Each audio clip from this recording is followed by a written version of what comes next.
My name is Nishant Agrawal, and I recently joined the University of Chicago. What should people, my patients, my colleagues, resident students know about me?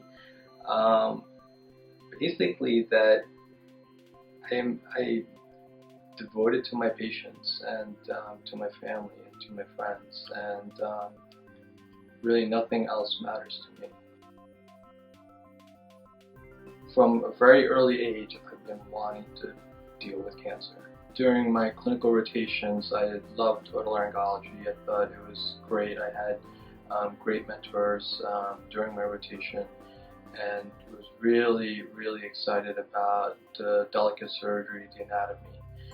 And I did not like my medicine rotation as much, and so it became a very obvious choice for me. The simple answer is we weren't curing everyone.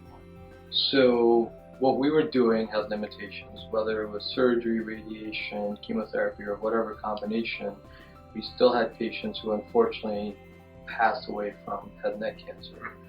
So we needed to do more.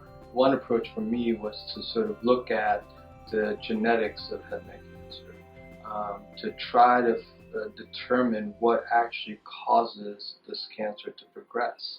The research aspect of our work really is the promise for the future.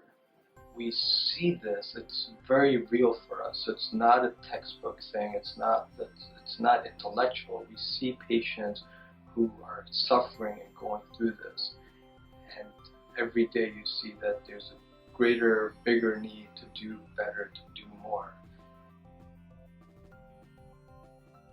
Clinically, I think we're recognizing that cancer is not simple, it's not uniform, that it's much more complicated, it's heterogeneous between patients, it's heterogeneous within patients, and a simple thought that you can just cut out a big circle in the tumor and cure the patients is inadequate. Our best shot at cancer and overcoming and beating it is to detecting it at early stages. In either patients who are at increased risk or patients at early stage, where if we're able to diagnose and treat cancers at stage 1, stage 2, so early stage cancers, the odds are much better that you'll beat it. So for me, I think that has great promise, but on many realms in terms of imaging, other therapeutic avenues, there have been great advances that are coming and will come in the very near future.